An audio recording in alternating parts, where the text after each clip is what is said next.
So this is Introductory to Strength Training by HoseFit. So if you start doing this and somebody asks you what you're doing, just say you're doing HoseFit, or tube-tastic weights.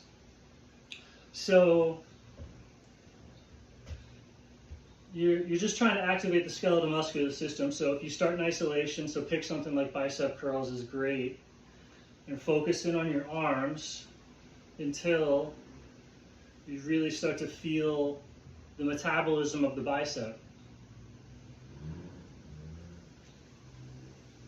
Like you really start to feel the effort of the contraction. So it doesn't have to be that hard, but it kind of does have to be into that realm to where you're starting to try, you're starting to get a pump. And inside of that pump is your skeletal muscular awareness. Right, so it should be concentrating right now, like in the biceps.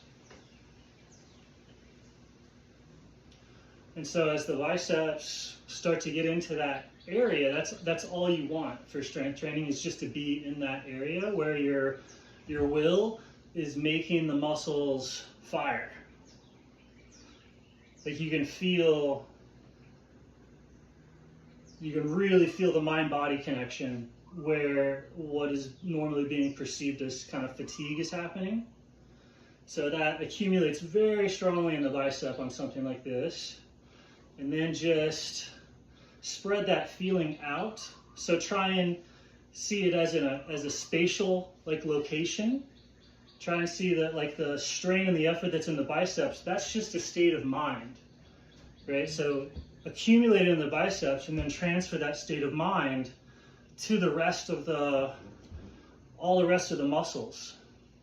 And so just like you were doing this repetitive simple exercise to help you transfer that state of mind of strength into the biceps, to put the biceps into strength, right? View it as if you're getting into water, right? You're increasing the circulation system in that area of the body where it floods it. It's like being underwater.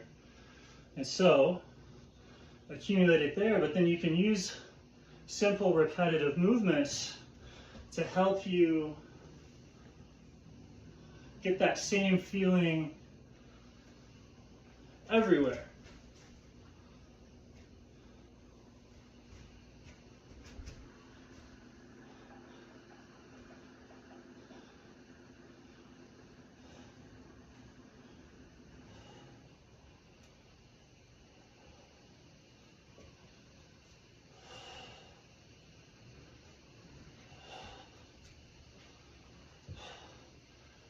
And so being strong is just the ease at which you can put your whole body into this state of being to where your will and your skeletal muscular system are fully engaged and not afraid of being strenuously engaged. So kind of like what's happening with the bicep curl, but transferred and spread to every muscle of the body is in that field.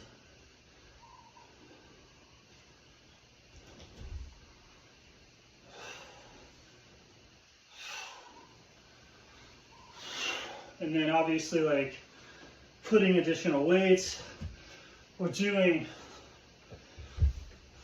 get in that field and moving it.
And so eventually you can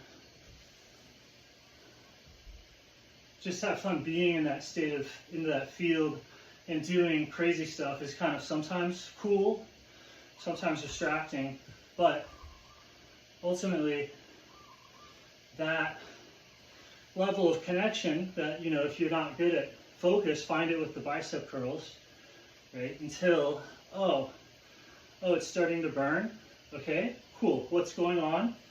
Now, pay attention to how the mind-body connection, how your will pushing into that area is causing it to, you feel the strain. Like you can feel your mind trying, right? Where the trying happens and the thing happens. So then spread that trying to, you know, everywhere, especially like real deep inside, down the center line.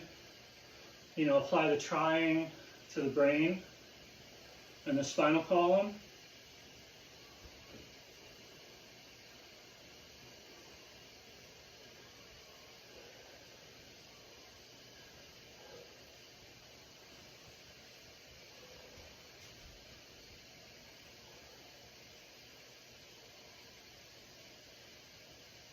But the trying kind of has to go deep, right? Like if you just do yoga or whatever exercise level at this like superficial level where it's not deep, it doesn't do anything. Like the way the strength comes from, the breath comes from.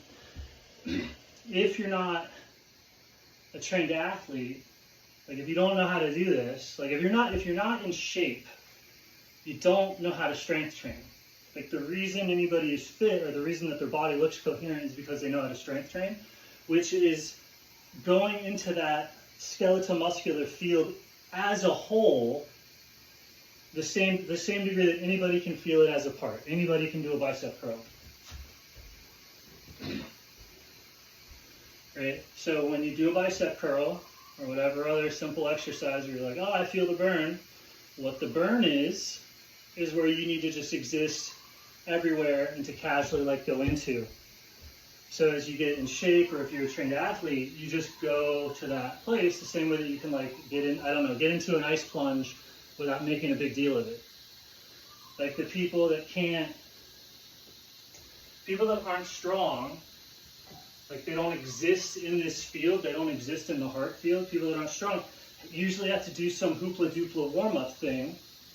And then you get really, really invested in the warm-up thing, because that's the only thing that gets the blood flowing and gets into that field. And that behavior is identical to the commotion that you see around ice baths, of like talking about it, doing it, hyperventilating, screaming, whatever. But then like if you just exist there, it's just like plop plop, get in, like, you know, your heart rate doesn't even budge, right? So it's the same thing with athleticism, or like, you know, a very good dancer or whatever. The resting strength is often in this level of heart and blood participation that would cause you to like hyperventilate if you're not in shape. But just going there, it's not like, oh, 10 reps of this and 10 reps of this and 10 reps of that. It's do the number of reps that you need to feel the location. And then continue to do the reps, but it's gonna be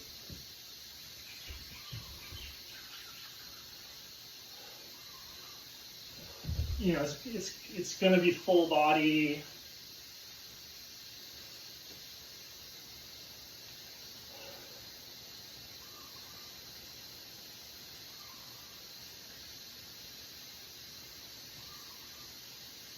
And so any movement pattern that you do, no matter what the shape is, as long as all of you stays in that effort zone, as long as the heart's pumping and every single muscle of the body is grabbing and stabilizing the skeleton as a whole, as long as all of it's going, the movement pattern, the posture is correct.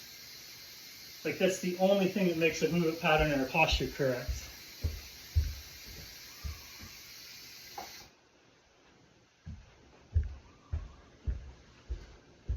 So this thing where people are like coaching form, knees over toes, it's not any of that. It's like, is the thing active? If the whole thing is active, I guarantee you the movement pattern will feel feel pretty good, or you'll see the rehabilitation part that you need to do.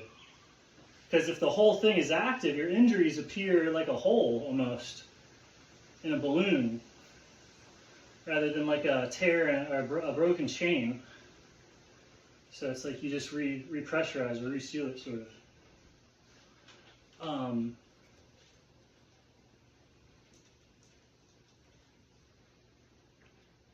And so yeah, you'll have two tiers of strength. You'll have your resting strength, which is how you feel day to day without exercise, and you'll have warmed up strength. And so you want both, otherwise you'll be athletic, but life will just get more and more and more painful. So it's like you want to get as calm and casual of like full body participation as possible without having to necessarily get the heart rate up or do the routine.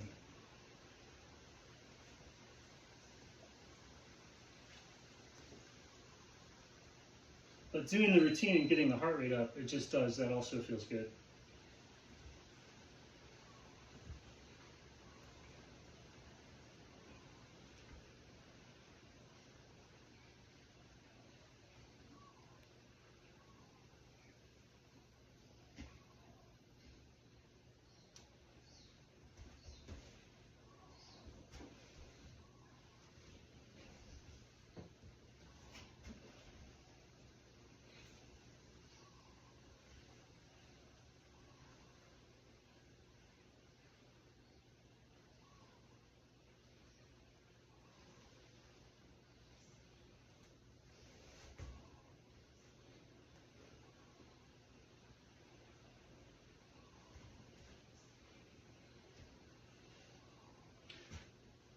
And like the stuff that you don't use from within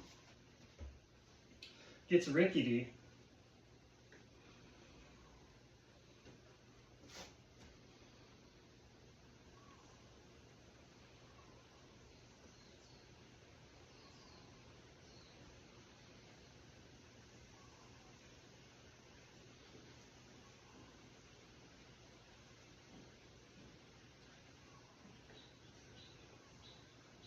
And unless you're like very deliberate, the mind, when you try and grab or go into the body, like if something's become like old and dead, you'll grab it instead of going into it. Like the tissue that's alive, when you try, you go into it, and the tissues that is dead when you try, you end up kind of grabbing it.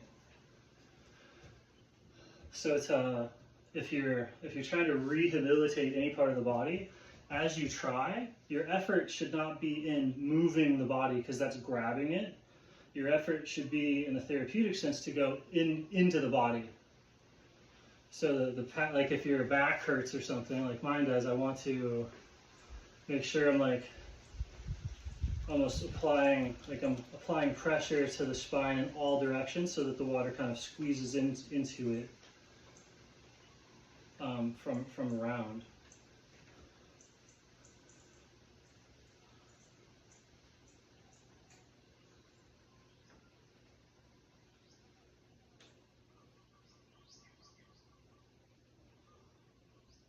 Or there's water in the sensor as well that I can kind of push outward, but again, so my effort is trying to go into the water the same way that, and that seems mysterious or whatever, but it's no different than the effort.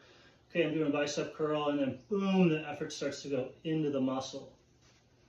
So that's every part of the body. That's exactly what it feels like if you want to go into your skin, if you want to go into your bones, if you want to go into your nerves. You're pushing your mind into it in such a way, and you're trying to feel it. You're trying to figure out a way to saturate it.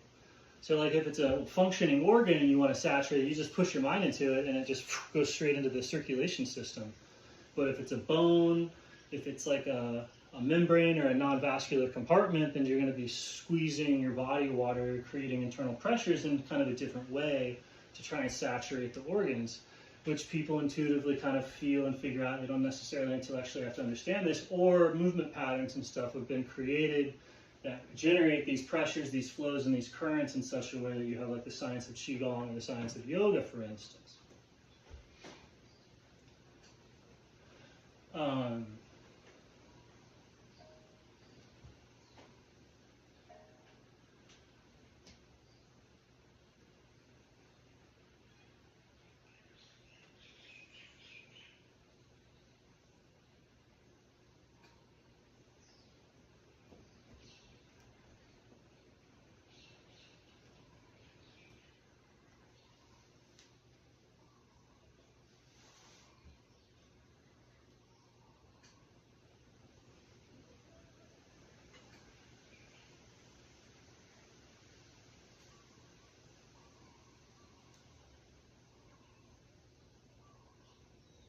And so you can do active pressurization, or you can just spend time submerged in being, which is like being underwater in the consciousness fluidic system, and your body will just sort of saturate. So that's what people call non-doing, and it's as effective as any activity that's kind of pushing you into water. If you can just figure out how to let go there instead of having to do the bicep curls, if you just like really study the bicep curls and like study like what's going on, like my mind is going into the bicep, into the effort.